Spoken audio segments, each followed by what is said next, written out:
चलो आज देखेंगे 3 फेस मोटर का 4 पोल का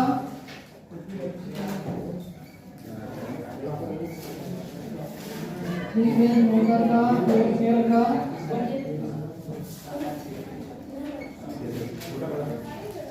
4 पोल 24 स्लॉट। हाँ 24 स्लॉट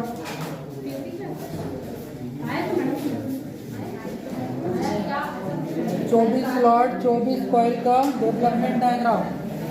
आगे वाले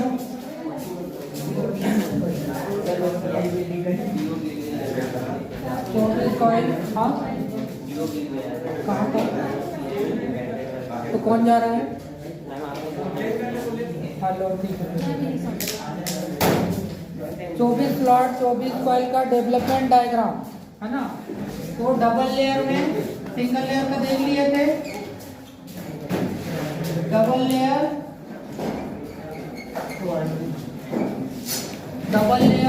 डेवलपमेंट डायग्राम का AC 3 phase motor. Double layer development diagram. हाँ जी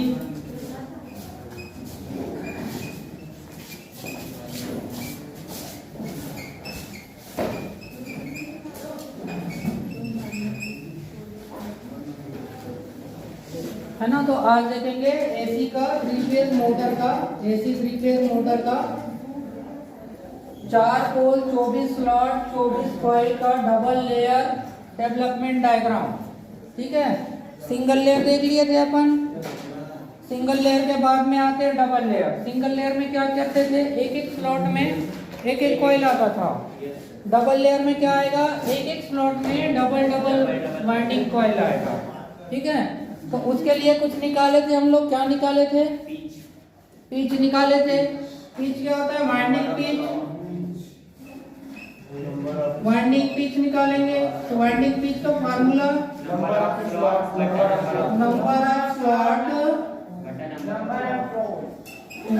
slot upon number of pole. ये कितने स्लॉट का है? 24 स्लॉट का। पोल 4 कितना आ गया? 6। तो इसका जो पोल पिच निकलेगा वो कितना निकलेगा? पोल पिच निकलेगा आपका 1 से 6।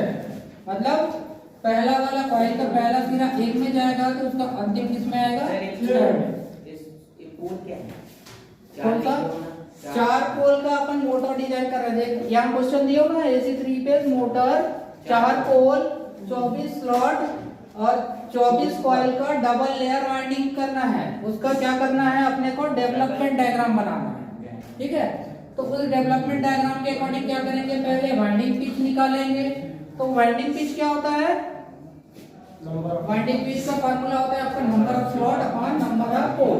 तो number of slot upon number of pole से क्या निकल गया? उसका पिच निकल गया है ना।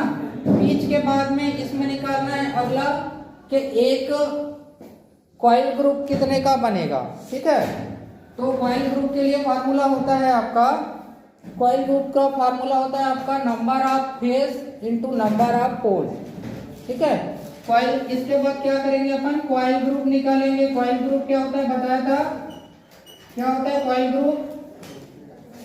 कॉइल होता है, कॉइल पढ़े थे है ना। कॉइल ग्रुप क्या होता है? जब बहुत सारे कॉइल के आपस में जोड़ते हैं। ठीक है।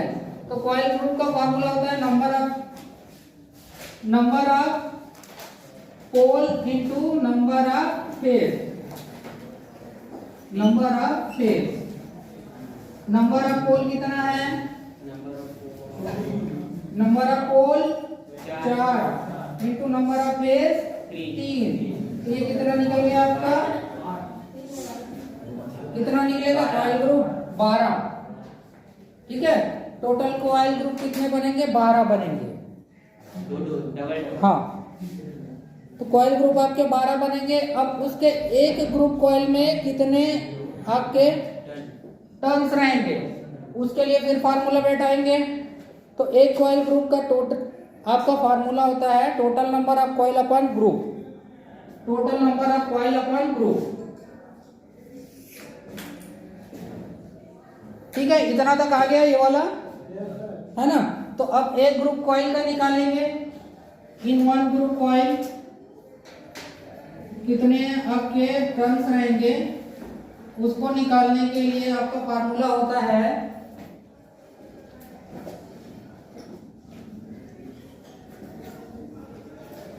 Total number of coil upon group. Total number of coil अभी निकाले क्या, टोटल नंबर ऑफ कॉइल कितना निकाले अपॉन ग्रुप। ये कॉइल ग्रुप निकाले यहाँ पे, ठीक है। ये जो 12 है ये क्या है, ये कॉइल ग्रुप है ना।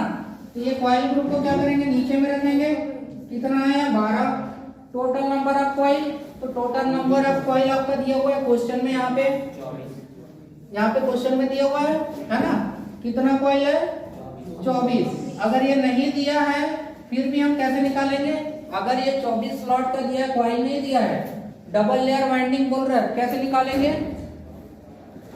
जहां ये डबल लेयर वाइंडिंग बोला तो इसका कॉइल क्या हो जाएगा 24। सिंगल लेयर वाइंडिंग बोलेगा तो उसका आधा हाफ 12 कॉइल आ जाएगा, ठीक है। Single layer double layer winding में इतना को कंफर्म करके याद करके रखना कि जब डबल बोलेगा तो डबल में क्या रहेगा, इक्वल नंबर ऑफ स्लॉट रहेगा, और आपका सिंगल रहेगा तो ये आपका कॉइल क्या हो जाएगा, आधा हो जाएगा। पहले ही बताया था मैं, टर्नों की संख्या भी घटती और बढ़ती है ना।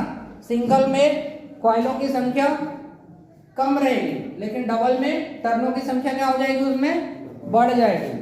कैसे, तो उसका डिस्टेंस कम होता है। उसका मैं एग्जांपल भी बताया था कि क्या क्या फायदा होता है, जिस कारण से सिंगल के जगह पे डबल लेयर वाइंडिंग किया जाता है।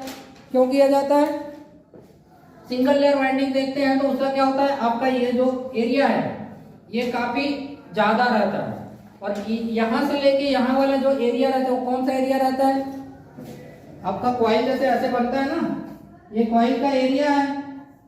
तो सिंगल लेयर और आपका ये डबल लेयर में क्या रहेगा, ये छोटा छोटा करके यहाँ पे 2 डबल रहेगा, ठीक है।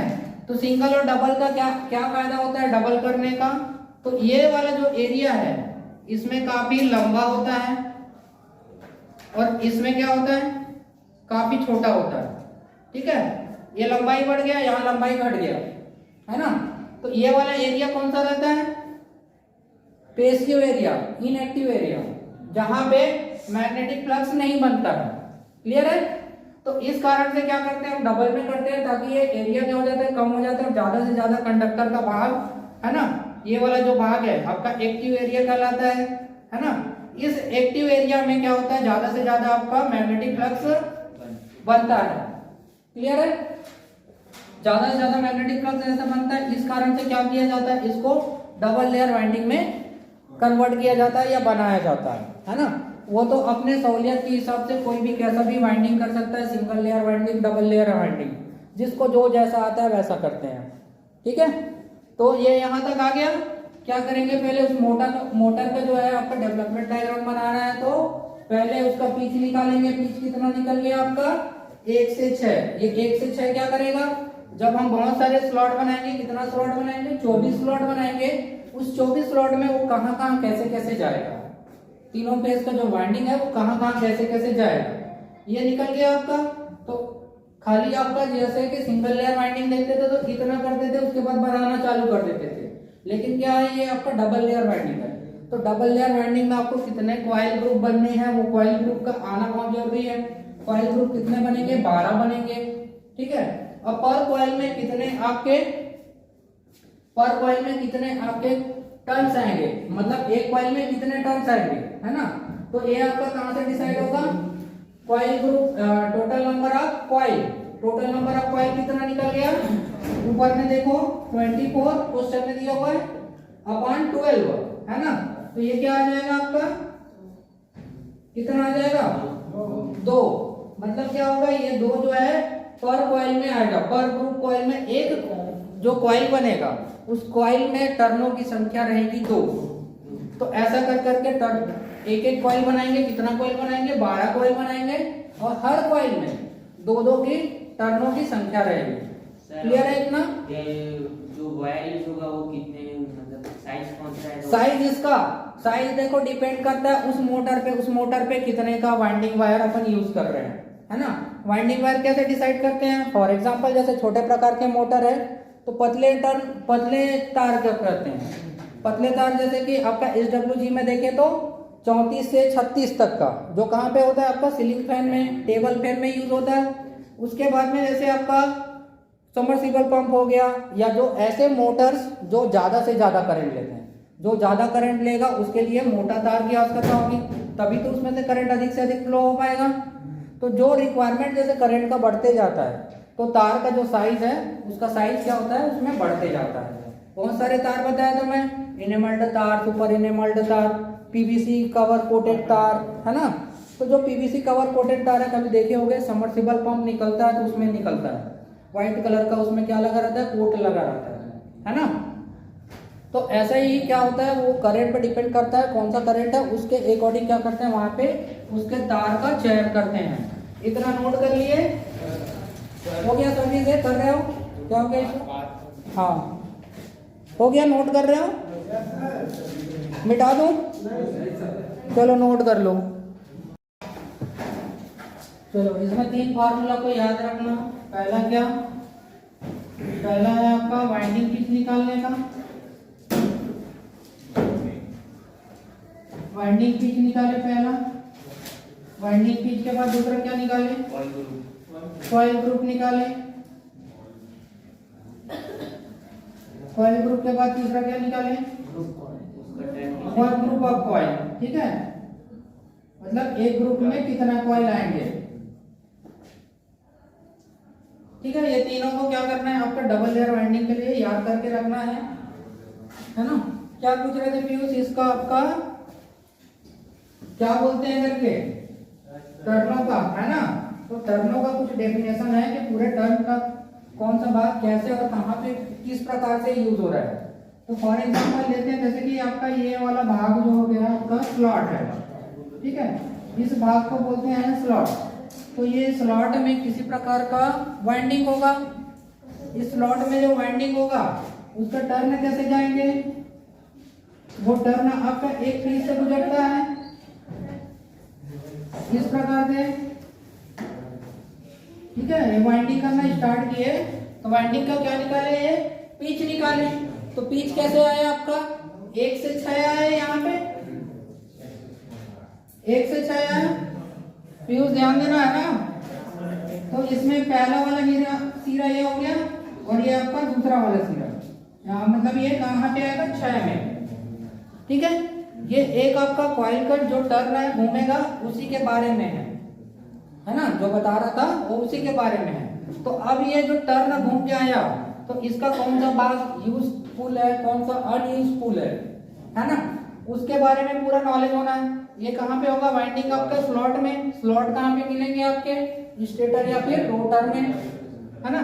अब उसमें हमने क्या करना है, वाइंडिंग करना है। अब सिंगल लेयर करना है, डबल लेयर करना है, वो डिपेंड करता है कि वो कौन सा आपको बोल रहा है, क्वेश्चन अगर आता है तो, ठीक है। मान लिया जाए कि कोई सा भी वाइंडिंग करता है तो उसमें क्या रहेगा, एक आपका ये स्लॉट, स्लॉट में हमने क्या किया, वाइंडिंग। अब इस वाइंडिंग का कौन कौन सा भाग है, तो इस वाइंडिंग का जो आपका भाग है ना, मान लीजिए स्लॉट को लेते हैं आपका यहाँ से यहाँ तक का, ठीक है। अब इस स्लॉट में यहाँ तक का क्या हो रहा है आपका, ये टर्न घूम रहा है। अब ये स्लॉट में जो टर्न है ये आपका घूम रहा है, उसका कौन सा भाग क्या है, तो ये वाला भाग को अलग बोलते हैं, ये वाला भाग को, और इसके ऊपर का यहाँ तक का भाग, तार यहाँ से ऐसे चालू हुआ, यहाँ से लपटाना चालू हुआ, फिर ये यहाँ से आपका ये वाला भाग, ठीक है। इतना सेम इधर सेम इधर, यही भाग यहाँ पे भी आएगा, है ना। तो इसमें जो आपका जो एक्टिव भाग है ना, इसको बोलते हैं एक्टिव भाग, एक्टिव पार्ट। एक्टिव पार्ट क्यों बोलते हैं, क्योंकि इसमें आपका एक्टिव पार्ट इसलिए बोला जाता है कि इस भाग में जो है आपका मैग्नेटिक फ्लक्स जनरेट होता है। बनाना है इसको बना लो ताकि तुमको भी याद रहे, है ना। इन भाग में आपका मैग्नेटिक फ्लक्स जनरेट होता है, इसको बोला जाता है ऊपर का इनएक्टिव भाग। एक्टिव भाग आपका ये वाला जो सिरा है उसको बोला जाता है इनएक्टिव भाग। हाँ, इनएक्टिव पार्ट। हेलो। ये इनएक्टिव पार्ट क्यों बोलते हैं इसको? क्योंकि इस भाग में किसी भी प्रकार का कोई मैग्नेटिक फ्लक्स क्रिएट या जनरेट नहीं होता है। No magnetic flux, that's why इसको क्या बोला जाता है? इनएक्टिव पार्ट या इनएक्टिव भाग, है ना। तो इसको बोलते हैं हिंदी में अगर बोले तो सक्रिय भाग, इसको निष्क्रिय भाग। ठीक है, ये आपका सक्रिय भाग और इसको बोलते हैं आपका निष्क्रिय भाग। तो क्योंकि ये आपका निष्क्रिय भाग है तो इसका उपयोग क्यों करते हैं? वहां पे कोई यूज है नहीं है। तो इस निष्क्रिय भाग का जो यूज है, यहां से लेके यहां तक का और ये वाला, वैसे ही यहां से लेके आपका यहां और ये दोनों, इतना जो डिस्टेंस है आपका क्या होता है? निष्क्रिय भाग। तो इसका काम क्या है यहाँ पे? तो इसका काम ये है यहाँ पे कि इसको जोड़ के रखना, मतलब इसको कनेक्टिविटी का काम करता है। ठीक है, ये वाला जो भाग है वो कनेक्टिविटी का काम करता है। उसके बाद ये बीच का भाग आता है। बीच का भाग मतलब कॉइल का जो है आपका टर्निंग का ये वाला सिरा से लेके यहाँ तक का, तो इस बीच को बोला जाता है कॉइल स्पान। बताया था मैं, है ना। इसको बोला जाता है कॉइल स्पान। कॉइल स्पान का मतलब क्या होता है? इस बीच की दूरी, ये दोनों के बीच की दूरी, इसको बोला जाता है कॉइल स्पान। क्लियर है? अब यही क्या होगा? मल्टीपल आपके कितने बनेंगे? जैसे कि इसमें कितना निकलेगा? 12, आपका 24 कॉइल निकलेगा, है ना। और 24 का ग्रुप कितना बनेगा? 12। पर ग्रुप में कितने आएंगे? आपके 2-2 टर्न्स आएंगे। 24 कॉइल बनेगा, 12 ग्रुप बनेंगे और नंबर ऑफ टर्न्स कितने आएंगे? 2-2 आएंगे। अभी निकालिए उसका फार्मूला से। कौन कौन से फार्मूला से? वाइंडिंग पीच निकालिए, कॉइल ग्रुप निकालिए। पर कॉइल ग्रुप में आपको कितना कॉइल आएगा, है ना। तो वाइंडिंग पीच आपका निकला कितना? यहाँ पे 1 से 6। कॉइल ग्रुप 12, है ना, आया ना उसमें। और नंबर ऑफ कॉइल में पर में कितना टर्न्स आएंगे? 2। ये आपका वाइंडिंग डेटा हो गया। इसी वाइंडिंग डेटा के अंतर्गत हम क्या करेंगे? इसमें अब वाइंडिंग करना स्टार्ट करेंगे। कॉइल स्पान, स्पान यानी कि दूरी, है ना। इसको बोलते हैं, ये बीच वाला भाग को कॉइल स्पान बोलते हैं। यहां से आपका ये लीड वायर जुड़ेगा, जितने भी आपके नंबर ऑफ कॉइल्स निकलेंगे उनका लीड वायर जुड़ेगा। ये आपका टर्न्स है, यही वाला यहां से स्टार्ट होके यहां जो एंड हुआ इसको बोलते हैं कॉइल टर्न। अब ये एक टर्न हुआ, ऐसे एक और घुमाएंगे तो 2 टर्न और घुमाए तो 3 टर्न, ऐसा करके नंबर ऑफ टर्न्स बढ़ते जाएगा। तो जैसे कि हमारा अभी जो आएगा उसमें नंबर ऑफ टर्न्स 2 रहेंगे, तो ये एक आएगा, फिर ऐसे घूमेगा, एक आएगा, वो ऐसा करके 2 टर्न्स होगा। ऐसे करके 2-2 टर्न्स का हम कितने कॉइल बनाएंगे? 12 कॉइल बनाएंगे, है ना। 12, उसके बाद में उसका फिर कनेक्शन करेंगे। क्लियर है? नोट कर रहे हो इसको?